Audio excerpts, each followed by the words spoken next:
नगर पालिका के द्वारा आयोजित की गई परिषद की बैठक शुरू होते ही हंगामे में बदल गई। इस बार विपक्ष के पार्षद नहीं बल्कि सत्ता पक्ष के ही पार्षद अपने ही पक्ष में बैठे जनप्रतिनिधियों को बीते दिनों जारी किए गए बजट को लेकर सवालों के घेरों में उन्होंने खड़ा कर दिया।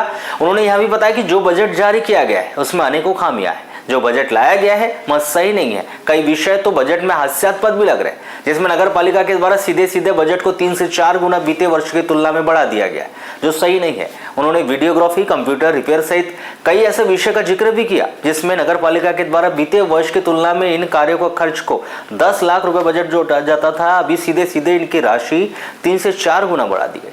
वहीं नगर पालिका के अध्यक्ष के द्वारा जल्द से जल्द परिषद की बैठक में नए प्रस्ताव पर चर्चा करने की बात कही गई, तो सत्ता पक्ष के 4 पार्षदों के द्वारा पहले पुराने परिषद की बैठक में आए प्रस्ताव पर कितना काम हुआ है चर्चा करने की बात कही गई। किंतु नगर पालिका अध्यक्ष ने सीधे इन विषयों पर चर्चा के लिए मना कर दिया और कहा कि परिषद के पूरे एजेंडे खत्म होने के बाद ही अन्य विषयों पर चर्चा होगी, जिसको लेकर सत्ता पक्ष के पार्षद नाराज हो गए और वे परिषद की बैठक से उठकर बाहर चले गए। आपको यह बता दें कि बीते कुछ दिनों से नगर पालिका की परिषद की बैठक के दौरान विपक्ष की भूमिका पक्ष के ही कुछ पार्षद निभाते नजर आ रहे हैं।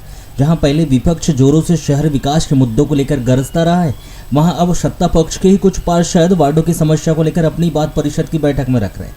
बीते दिनों जारी किए गए बजट सहित नगर पालिका में होने वाली वाहन खरीदी और अनावश्यक शहर विकास की निधियों पर नजर बनाए हुए और आमजन के द्वारा दिए जाने वाले टैक्स का हिसाब रख रहे हैं।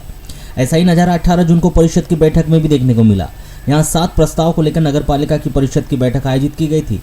यहाँ 6 प्रस्ताव सर्वसम्मति से पारित हो गए, लेकिन सत्ता पक्ष के ही पार्षद और नगर पालिका अध्यक्ष के एक विषय को लेकर सहमति नहीं बनने पर सत्ता पक्ष के 4 पार्षद परिषद की बैठक को छोड़कर ही बाहर चले गए, जिसमें पार्षद सुधीर चिले, सरिता सोनेकर, श्वेता जैन और राज हरिनखेड़े थे, जिन्होंने पद्मेश 24/7 को चर्चा के दौरान बताया कि नगर पालिका अध्यक्ष अपनी मनमानी कर रही थी, इस वजह से वह परिषद की बैठक को छोड़कर बाहर आ गए। जबकि चारों पार्षद पुरानी परिषद की बैठक के प्रस्ताव पर पहले चर्चा करना चाह रहे थे, जबकि नगर पालिका अध्यक्ष का कहना था कि पहले आज लाए गए नए प्रस्ताव पर चर्चा होगी, उसके बाद ही अन्य विषयों को लेकर वो चर्चा की जाएगी। इसी बात को लेकर वे नाराज होकर सत्ता पक्ष के पार्षद बाहर चले गए। उस 48,275 रुपए से 35 लाख रुपए कर दिया आपने। कितने गुना कर रहे हैं? मैं तो सिर्फ पूछ रही हूँ, 1 गुना, 2 गुना, 3 गुना, कितने गुना? कैसे पॉसिबल? मैं अपनी बारे आपसे पूछ रही हूँ, मैं तो किसी पे कोई आरोप नहीं लगा रहा। आप लोग तो जस्टिफाई कर दीजिए। इन लोगों ने इलेक्ट्रिक बिल के हेडिंग में लिखा है 6,000 रुपए पिछले साल का, इस बार 27 लाख लिखा है। 6,000 के 27 लाख लिखा है, कैसे पॉसिबल है? आप अपने लेखापाल के साथ मुझे बैठा दीजिए, मैं आपके पेपर में आपको पूरी बातें निकाल के दिखा दूंगी।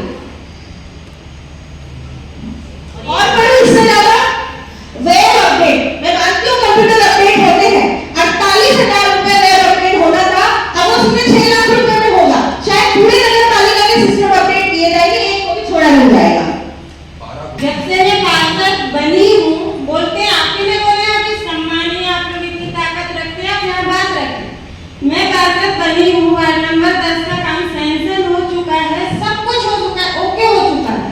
तो मैं अध्यक्ष जी से चाहूंगी कि आप मेरे वार्ड वासियों को इसका जवाब दें कि मेरे वार्ड में काम क्यों नहीं चालू हो रहा है।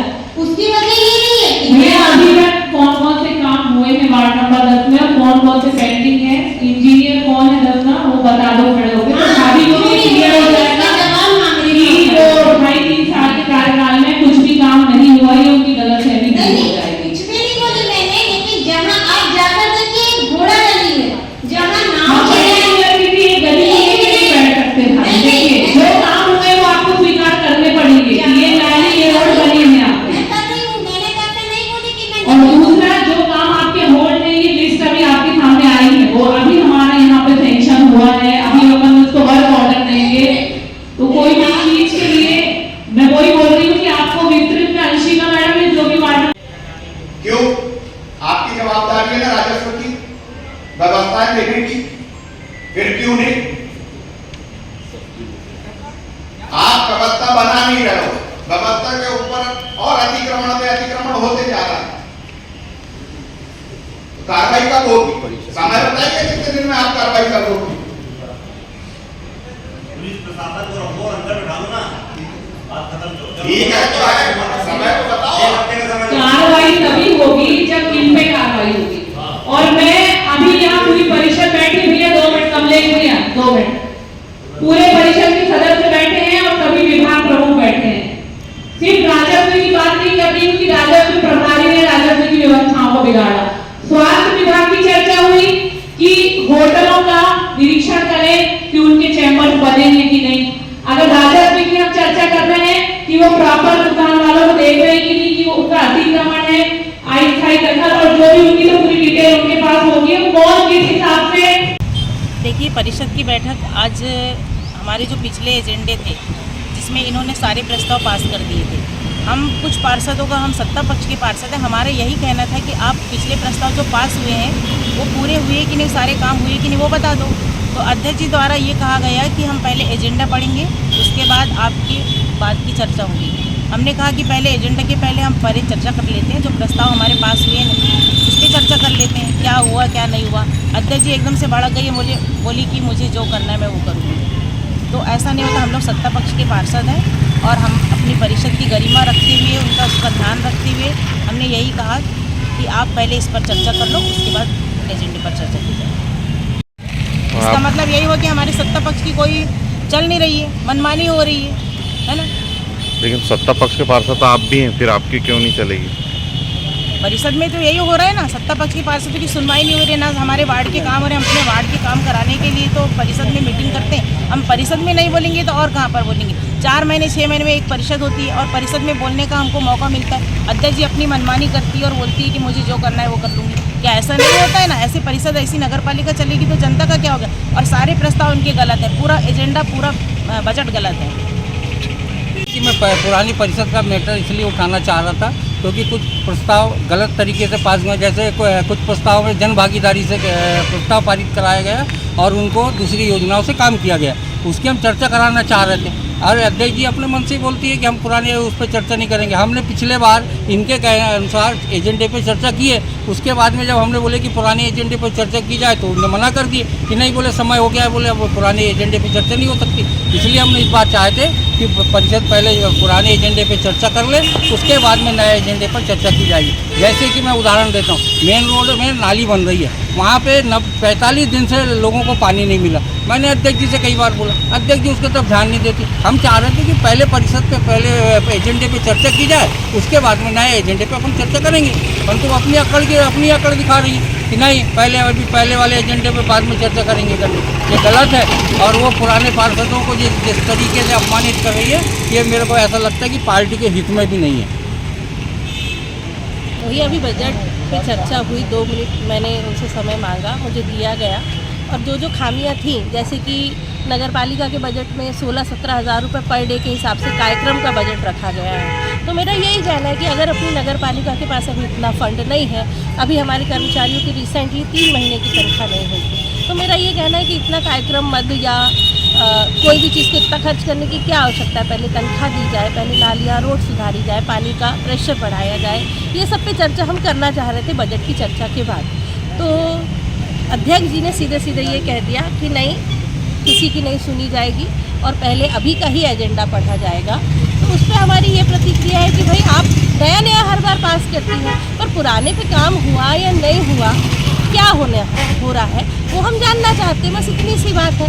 उसके लिए उनका कहना है कि नहीं, चर्चा वर्चा कुछ नहीं होगी और आप लोग देख लो अपना। आप लोग परिषद चालू हुई थी, उठ के 4 पार्षद आ गए सत्ता पक्ष, क्या किस प्रकार का विरोध था? ये विरोध नहीं है भैया, हमारी जनता परेशान है। आप अभी जाइए श्वेतांबर जैन मंदिर के सामने पूरे पट्टे में पानी नहीं आ रहा है, हम उसके लिए बात करना चाहते हैं। वार्ड नंबर 6 में अमूलकर जी का एक सिंगल घर है जिसमें कम से कम 3 महीने से पानी नहीं आ रहा है, हम उस पर चर्चा करना चाहते हैं। हर वार्ड में पानी की समस्या है, नालियों की समस्या है, पूरी मेन रोड गंदी पड़ी हुई है, तो हम उस पर चर्चा करना चाहते हैं। पिछली बार ये पास किया गया था कि सौंदर्यीकरण होगा सुभाष चौक का, 2-3 नाले पुलिया टूटा हुआ है, वो सब के विषय में हम जानना चाहते हैं क्योंकि हमारी जनता हमसे क्वेश्चन पूछती है, तो हम वो जानना चाहते हैं। क्योंकि परिषद एक ऐसी जगह होती है कि पूरे कर्मचारी बैठे होते हैं, पूरे अधिकारी बैठे होते हैं, तो कोई भी क्वेश्चन का आंसर सरलता से मिल सकता है। बस इतनी बात। बड़े दुख का विषय कि सत्ता पक्ष कि पार्षदों को बैठक का से उठना पड़ रहा है, जाना पड़ रहा है, उनकी तक बातें नहीं सुनी जा रही। सत्ता में जो बैठे हैं आज अध्यक्ष जी जो बैठी हैं, ये पार्टी के निर्देश पे और हम लोगों के मतों, पार्टी के निर्देश पे हमने जो मत दिया उसकी वजह से आज ये अपने पद पे प्रदर्शन है। ये बड़ा दुख का विषय है कि ये बातों को गंभीरता से नहीं ले रही। मैं तो एक बड़े वार्ड से आता हूँ जहाँ समस्याओं का अंबार है। अगर हम परिषद के पूरे प्रस्ताव ही पहले पढ़ लें, फिर समय इतना मिल नहीं पाता, पिछले अनुभव है हमारे, तो उतना समय नहीं मिल पाता है कि हम अपनी बातों को रख पाते हैं। इसलिए सब जो पार्षद लोग हैं सब जनता से जुड़े हुए लोग हैं, जनता के रोज़ फेस टू फेस करना पड़ता है। वो समस्याओं को लेकर हम चाह रहे थे कि पहले समस्या पे चर्चा हो जाए, और हम हर 3 महीने में अगर नया नया कुछ काटते रहेंगे तो पुराना क्या हुआ उसका विश्लेषण होना जरूरी है। पहले पुराना का विश्लेषण हो जाए तब अपन आगे बढ़े।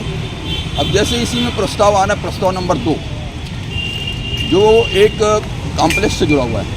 अब बताइए, मेरे वार्ड में प्रबोधन नगर में लोग देहात की टाइप जी रहे हैं, वहाँ कच्ची रोडें पड़ी हुई है। कच्ची रोड वार्ड की समस्याएं को हम सामान्य करते हुए कॉम्प्लेक्स बना रहे हैं, और दोनों कॉम्प्लेक्स चाहे वो हनुमान मंदिर के पीछे हो या तुम्हारे ये चौपाटी वाले कॉम्प्लेक्स हो, अभी तक इनका आवंटन नहीं हुआ है। जब हम उससे किराया वसूल नहीं कर पा रहे हैं, हम आवंटन नहीं हुआ, हमें आय नहीं हो रही है, फिर हम दूसरा कॉम्प्लेक्स क्यों बनाना चाह रहे हैं उसके ऊपर? ये बड़ा दर्दनीय विषय है। इस सब चीज़ों को लेकर हम, क्योंकि हमारी बातें नहीं सुनी जा रही है, बार बार हम निवेदन करने के बाद बातें नहीं सुनी जा रही है, इसलिए आज मजबूर होकर हमको विवश होकर बाहर निकलना पड़ा।